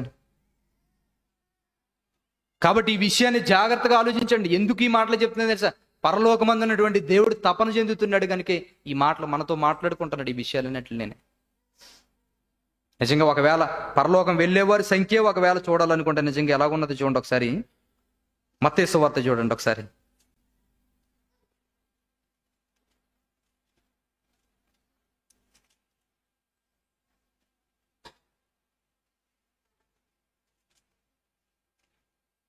చూడండి ఒకసారి మత్తయి సువార్త 25వ అధ్యాయం చూడండి ఒకసారి. మత్తయి సువార్త 25వ అధ్యాయం 40వ వచనాన్ని జాగ్రత్తగా చూడండి ఒకసారి. చూడండి జాగ్రత్తగాను. అందుకు రాజు,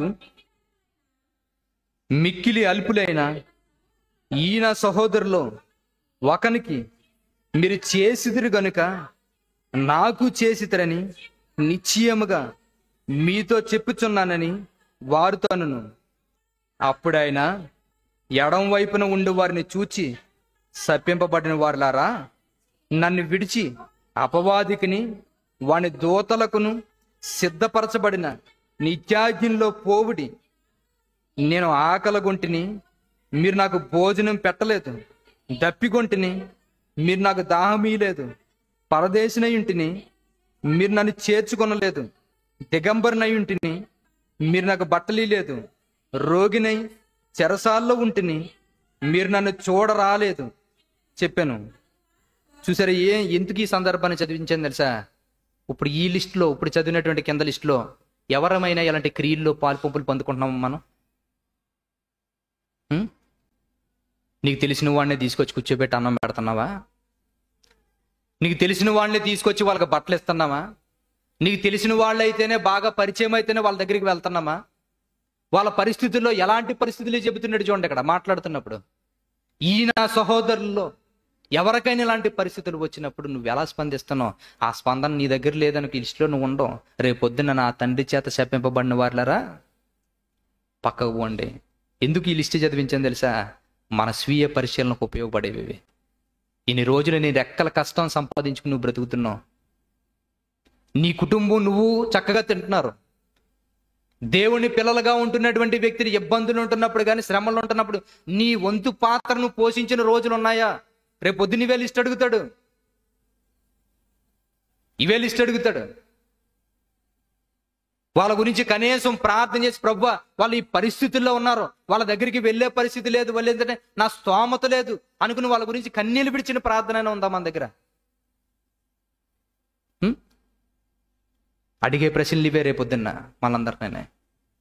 రేపొద్దున్న వాళ్ళ కూడా దేవుణ్ణి అడుగుతారు, మేము ఎందుకు చేయలేదు ప్రభువా, నువ్వెప్పుడు వచ్చావు మా దగ్గరికి, నువ్వు వస్తానంటే మా పంచపక్ష పాలనాలతో భోజనం పెడదాం ప్రభువా అని మాట్లాడతాం. కానీ అక్కడ మాట్లాడే మాటలో అర్థాలు మనం తెలుసుకున్నాం కానీ ప్రవర్తిస్తే ఆ నిత్య జీవం వెళ్ళే వాళ్ళ జీవితాల్లో దేవుని గురించి అలాంటి క్రియల్లో వాళ్ళు పాల్గొంటారు చూడండి. నిత్య జీవం ఎంపికయ్యే వాళ్ళు ఇలాంటి వాటిలో ఉంటారు. నేను అడుగుతున్నాను, ఇలా అన్ని ఇలాంటి ఇప్పుడు వరకు చెప్పిన లిస్టులో ఎక్కువ మంది ఉంటారు తక్కువ మంది ఉంటారు చెప్పండి ఒకసారి. ఎక్కువ మంది ఉంటారా తక్కువ మంది ఉంటారా? ఇప్పటి వరకు లిస్ట్ చెప్పాను కదా, ఇలాగా ఈ సాయం చేసే దాంట్లో ఎక్కువ మంది ఉంటారు తక్కువ మంది ఉంటారా? తక్కువ మంది. మన సంఘం మన సంఘం లిస్ట్ తక్కువనే ఉంటుంది. మరి మన సంఘం ఇంక మాటే ఉండదు ఇంకా అది. ఎందుకంటే ఏం జరిగినా మన మీద తినేస్తాం, అవునా కదా? ఏం జరిగినా మన మీద తినేస్తాం, ఏం జరిగినా మనమే చేసుకుంటాం. బయటికి చెప్పనవసరం లేదండి. ఒక రహస్య జీవితంలో నువ్వు చేసుకునే మేలులు ఉంటాయి దేవుడి కొరకు. ఆ మేలుల్ని చేసుకుంటూనే వెళ్ళిపోవాలి నువ్వు. నీ జీవితం నీది, నీ సొంత రక్షణ నీది. నీ సొంత రక్షణని నువ్వు నిత్య జీవం వెళ్ళిపోవడానికి నువ్వు నీ పనులు నువ్వు చక్కబెట్టుకుని వెళ్ళిపోవడమే. సంఘంతో నువ్వు ఉంటున్నా నీ పనులు నీ పద్ధతి వేరైపోవాలి. సంఘం అంతా కలిసి చేసేది ఒకలాగా ఉండాలి. నీ ఇండివిజువల్గా నీ వంతుగా ఒకటి ఉండాలి. ఆ లైఫ్ ఏమైనా ఉందా మన దగ్గర? ఆ లైఫ్ ఎవరి పరిస్థితులు ఎలాగున్నాయి అన్నీ చెక్ చేసుకుని వాళ్ళ దగ్గరికి వెళ్ళి సీక్రెట్గా వెళ్ళి అలా పనులు చేసి వచ్చేసి వాళ్ళకి కావాల్సినటువంటి ఇబ్బందులు అన్నీ చక్కబెట్టేసి, లేదంటే వాళ్ళ గురించి ప్రత్యేకంగా కన్నీళ్లు గాచి ప్రార్థన చేసి ఏమైనా ఉన్నాయి అలాంటి సీక్రెట్ జీవితాలు? ఏమైనా లేవు. చూసారు, అలాంటి పరిస్థితులు ఉన్నాము. ఎందుకు ఈ మాటలు చెప్తున్నాను చూడండి. నిత్య జీవం ఏర్పరిచేటువంటి వ్యక్తుల యొక్క సమూహం గురించి మాట్లాడితే చాలా తక్కువ మంది కనిపిస్తున్నారండి మనకి. ఒక బాధ్యతాయుతమైనటువంటి స్థితి మన దగ్గర ఉండాలి. ఆ స్థితి లేదనుకోండి వేస్ట్. రేపు పొద్దున ఇవ్వ అడుగుతాడు లెక్కలో. నువ్వు ఎన్ని బాధలు పడుతున్నావు, నువ్వు ఏం తెచ్చుకుని తింటున్నావు, నాకు వచ్చేది ఇంతే ప్రభువా అందుకే నేను ఇదే తెచ్చుకున్నా అంటే, నీకు ₹1 ఇచ్చినోడికి చెప్పాడు కదా ఉపమానాల్లోనూ. ఒకడికి ఏమి ఇచ్చాడట? తలాంతులు. ఒకడికి 1 తలాంతు ఇచ్చాడట. తలాంతులు అంటే కొన్ని చోట్ల ఏమని రాయబడి ఉంటుంది? డబ్బులు ఇచ్చినట్టుగా చెప్తాడు లేదా? ఒకడికి 1 కాయిన్ ఇచ్చాడట, ఒకడికి 3 ఇచ్చాడట, ఒకడికి 5 ఇచ్చాడట. 5, 3 అన్నాడు. ఒకడు వచ్చినాడు ఏం చేశాడు? దాచుకున్నాడట. ఎందుకని దాచుకోవడం అంటే, అయ్యో ప్రభువా నాకు ఇంతే తక్కువే నాకు వచ్చింది, నాకే సరిపోతలేదు, ఇది నాకే సరిపోతలేదు అన్నా అంటే నిన్నే పట్టుకుంటాడు దేవుడు. ఎందుకంటే సమృద్ధిగా ఉన్న వాళ్ళు చేస్తున్నారు అది. ఇప్పుడు ఇది వచ్చిన వాళ్ళ విషయంలోనే ఈ పరిస్థితి నాకు అడ్జస్ట్మెంట్ అవ్వట్లేదు ప్రభా, ఇది చేయడం లేకపోతున్నాను ప్రభా అని అడిగితే ఈ పరిస్థితి ఎలాగున్నదంటే దేవుడు మనకి నమ్మిస్తున్నాడు. దేవుడి కొరకు మనం ఏ ఉపయోగపడే పరిస్థితిలో లేవు. నిజంగానం ఎలాగున్నామో చూడండి. దేవుడు ఇస్తున్నాడండి మనుషులకి ప్రతిదానికి. నీ రెక్కల కష్టం తెచ్చుకున్నావంటే ఎవరిది గొప్పతనం? అది దేవుడిదే కదా. ఆ దేవుడి పనుల విషయాల్లో కానీ, లేదంటే దేవుని పిల్లల విషయాల్లో కానీ మన వంతుగా మనం ఏమైనా ప్రయత్నాలు చేసేమైనా చేస్తుంటామా? వాళ్ళకి లేదు. మన బ్రతుకులు మనమే కొనసాగించుకుంటూ ఉంటాం. రేపొద్దున ఇవన్నీ లిస్ట్ అడుగుతాడండి మొత్తం అంతా. ఈ లిస్ట్ అడిగితే చెప్పడానికి మనం సిద్ధంగా ఉన్నామో లేవని ప్రశ్న వేసుకుంటే మనలో ఎవ్వరు కూడా సిద్ధంగా లేని పరిస్థితులు కనబడుతున్నారు. ఆలోచించండి. ఎందుకు చెప్తాను? నిత్య జీవం వెళ్ళేవాడిని ఎందుకు చెప్పాను తెలుసా? నిత్య జీవం వెళ్ళేవాడు ఇలాంటి అన్నట్లోనే ఉంటుంటాడు. వాడు ప్రత్యేకత వాడిదే. నీతో పాటు తిరుగుతూ ఉంటుంటాడు, వాడు పనులు చక్క పెట్టుకుంటుంటాడు. ఎవరి గురించి అవసరం లేదు, లిస్ట్ రాసుకుంటుంటారు. వాళ్ళకి తండ్రి అమ్మయ్య ఇన్ని మంది చేసిన ఎవరికి తెలియదు, తన మనస్సాక్షికి తనతో మాట్లాడుకుంటుంటాడు అంతే. ప్రభా ఇంత చేసుకున్నాను, చాలా అమ్మయ్య ఈ నెలకి ఎలాగ అయిపోయింది. నీ దగ్గర లేకపోయినా చెయ్యాలి, తప్పదు. ఎందుకంటే కంటిన్యూగా చేసేటప్పుడు మన మీద ఆధారపడతాడు. ఒక్కోసారి లేకుండా చేస్తుంటాడు, ఒక్కోసారి చెయ్యాలి, తప్పదు. ఎందుకంటే తర్వాత నీ పరిస్థితులు సరిదిద్దుకుంటాయి కదా. చెయ్యాలంతే, తప్పదు. చెయ్యాలి అవి. ఆ విషయాలు గుర్తుపెట్టుకోండి. ఎందుకు చెప్తానో తెలుసా? నిత్య జీవం ఏర్పరచబడ్డ వాళ్ళంటే ఎలాంటి క్వాలిటీస్ కలిగి ఉంటారో అలాంటి క్వాలిటీస్లో మీరు ఉన్నారో లేదో చెక్ చేసుకోండి ఒకసారి. పరలోకం అనేది సముద్రంలో వల వేయబడి అనేక రకమైన చేపలు పట్టిన దాంతో పోల్చాడు. ఎందుకని? ఎన్నో లక్షల చేపలు ఉన్నాయి, కానీ వల కొన్ని చేపల మీదే పడ్డది, కొన్ని రకాల చేపల మీద పడ్డది. వల సంఘం లాంటిది. దాంట్లో ఉన్న చేపలు రకరకాల చేపలు. కొంతమందే ఉంటారు, లక్షల చేపలున్నా కొన్ని మాత్రమే వస్తాయి. మన జీవితం అంత లోకంలో వాక్యమనే వలేసాడు. ఎంతమంది పట్టబడ్డామో బయటకు వచ్చాం. దాంట్లో నిలబడలేని వాళ్ళు జారిపోతారు, నిలబడ్డ వాళ్ళు ఎన్ని కష్టాలైనా నిలబడతారు అవి. కాబట్టి నిత్య జీవానికి ఏర్పరచబడ్డానా లేదని చెక్ చేసుకోండి. నిత్య జీవానికి ఏర్పరచబడేటువంటి పరిస్థితి మీ దగ్గర లేదా? నేను చెప్పిన 3 పాయింట్లు వాక్యం వింటున్నప్పుడు దేవుడు గొప్ప కార్యాలను బట్టి మహిమపరిచే స్థితిని దగ్గర ఉండాలి. హృదయం సంతోషంగా ఉండాలి. అమ్మో, దేవుడు ఇంత గొప్ప పనులు చేశాడా తండ్రి, నీకు స్తోత్రం ప్రభువా, నీ మనసులో ఉండాలి ఆ మాటలో. రెండోది ఏంటో తెలుసా? నీ జీవితంలో నీ పరిస్థితి ఎలాంటిదో ఒకసారి చెక్ చేసుకో. ఆ మాటలు మాట్లాడుతున్నప్పుడు పశ్చాత్తాపం నీ దగ్గర రావాలి, నిర్లక్ష్యం కాదు. పశ్చాత్తాపం ఎలాంటి స్థితిలో ఎలాంటి వారమైనా పశ్చాత్తాపం రావాలి మాటలు వింటున్నప్పుడు, దేవుని మాటలు వింటున్నప్పుడు. మూడోది ఏంటో తెలుసా? దేవుని మాటలు వింటున్నప్పుడు నా బాధ్యత ఏంటన్నది గుర్తించాలి. నా బాధ్యత గుర్తించాలి. నా జీవితం ఎలాంటిదో పశ్చాత్తాపం పడాలి. తర్వాత వింటున్నారా? ఏం చెప్పాను? 3 పాయింట్లు. మొట్టమొదటిది ఏంటి? దేవుని వాక్యాన్ని వింటున్నప్పుడు దేవుని మాటలను బట్టి సంతోషించి ఆయన మహిమపరచాలి.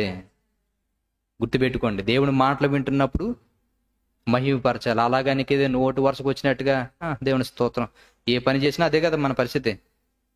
చేయనొప్పి వచ్చిందనుకో, అమ్మా ఏసయ్యా, ఇటప్పుడు గుర్తొచ్చాడు నీకు. పైకి లేచినా అమ్మయ్య ఏసే, కూర్చున్నప్పుడు అమ్మయ్య ఏసే, ఇయ్యే అంటే ఊత పదం అయిపోయింది అంతే. అది ఏ సందర్భంలో కాదు. ఇదే మాట అలవాటు అయిపోయి ఏం చేస్తారు? సీరియల్ దగ్గర కూర్చొని ఇదే మాట పీట వేసుకుని అమ్మయ్య ఏసయ్యా వచ్చాను ఎక్కడికి సీరియల్ చూడటానికి.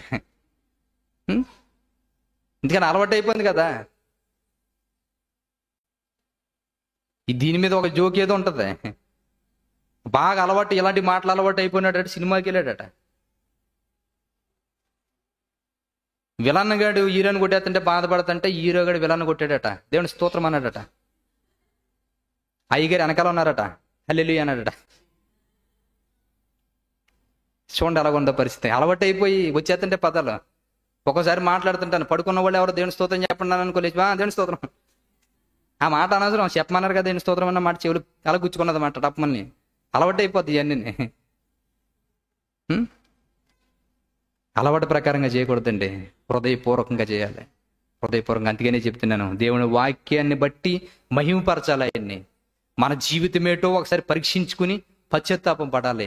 దేవుని పనులు ఏదైతే చేయాలో కర్తవ్యాన్ని గుర్తుపెట్టుకుని కర్తవ్యం చేయాలి. ఇలాంటి వారు ఎవరైతే ఉన్నారో వారి నిత్య జీవానికి ఏర్పరచబడ్డ వాళ్ళు, అలాంటి వాళ్ళు ఖచ్చితంగా వారు జీవించి మరణించిన తర్వాత వారు నిత్య జీవాన్ని సంపాదించుకుంటారు. లేదా ఈ భూమి మీద ఏదో అలా కొనసాగించేస్తారు.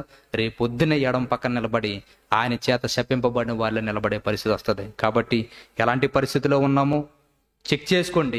ఆ స్థితిని దగ్గర లేకపోతే పశ్చాత్తాపం పడి, ప్రభువా నిత్య జీవానికి ఏర్పరచబడ్డ వాళ్ళు నా పేరు లేదు, లేదంటే నా జీవితం లేదు, నన్ను ఒప్పుకోవా ప్రభు అనుకుని పశ్చాత్తాపం పడండి. ఎందుకంటే చెప్పడం వరకునే, అర్థమందా?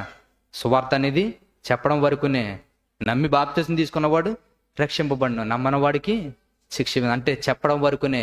ఎలా ఉండాలో డిసైడ్ అవ్వడం మీ చేతుల్లో ఉంది. కాబట్టి డిసైడ్మెంట్ మీ చేతుల్లో ఉంది కనుక ఎలాంటి పరిస్థితితో మీరు తెలుసుకున్నారో ఆ పరిస్థితిని బట్టి పశ్చాత్తాపంతో దేవుని దగ్గర నిలబెట్టగలిగితే, మీరు అడగగలిగితే, దేవుడు మరలా స్థాయినిచ్చి నిలబెట్టడానికి ఆయన సిద్ధంగా ఉన్నాడు. కానీ అడగడానికి మీ మనసులో ఉన్నాయో లేదో చెక్ చేసుకుని దేవుణ్ణి అడగాలని, నిత్య జీవం వెళ్ళే వారి గుంపులో మీరు ఉండాలని కోరుకుంటూ నా మాటలు ముగిస్తున్నాను. ప్రార్థన చేసుకుందాం. పరిశుద్ధుడా పరలోకమందున మా కన్న తండ్రి, మీ ఘనమైన నామానికి కృతజ్ఞతాస్తులు చెల్లించుకున్నాం దేవా. మీ విలువైనటువంటి మాటలు ఇప్పటి వరకు విస్తరింపజేసి మీ పిల్లలతో మాట్లాడుకున్న విధానానికి కృతజ్ఞతలు తండ్రి. విన్న ఈ మాటలు ఏవైతే ఉన్నాయో ప్రభా, ఈ మాటలకు మీ పిల్లలు ఎవరో ఎదురాడకుండా తండ్రి, విన్న మాటల ప్రకారంగానే బ్రతకడానికి కృపను అనుగ్రహించండి. నాన్న తప్పుడు ఆలోచనలు ఏమీ లోకానుసారమే మీ పిల్లల దగ్గరకు రానివ్వకుండా మాటలు ఏవైతే ఉన్నాయో ప్రభావ వాటికి లోబడేటువంటి జీవితాన్ని తెచ్చండి. ఎందుకంటే నీ సన్నిధిలో మేము బ్రతుకుతున్నప్పుడు నీ పనుల మీద మాకు బాధ్యత ఉండాలి. మా జీవితాన్ని మేము సరి చేసుకోవాలనుకునే తపన ఉండాలి. మా జీవితాల్లో నీ మాటలు వినబడుతున్నప్పుడు మిమ్మల్ని మహిమపరచాలనుకునే స్థితిగతులు మాకు ఉండాలి ప్రభా. ఇటు జీవితాలు మా లేకపోతే ప్రభా మేము చాలా ప్రమాదకరమైనటువంటి పరిస్థితిలోకి వెళ్ళే స్థితి మా దగ్గర ఉన్నదని మేము గుర్తించుకుని, ఒకవేళ తండ్రి ఆ స్థితిలో లేకపోతే పశ్చాత్తాపం పడి మరలా స్థాయిని సంపాదించగలిగేటువంటి పరిస్థితి దయచేయండి. ఎంతమంది అయితే ప్రత్యక్షంగా పరోక్షంగా నీ మాటలు విన్నారో వారందరి హృదయాల్లో వాక్యాన్ని దృష్టిలో ఎత్తుకుపోకుండా కాపాడుకునే శక్తిని దయచేయండి. మీ చిత్తమే మా అందరి పక్షాన జరిగించమని, మమ్మల్ని మరుగుపరిచి మీరే మహిమ పొందుకోమని క్రీస్తు నామాన్ని ప్రార్థన మీకు సమర్పించుకుంటున్నాం పరమ తండ్రి. ఆమేన్. అందరికీ వందనాలండి.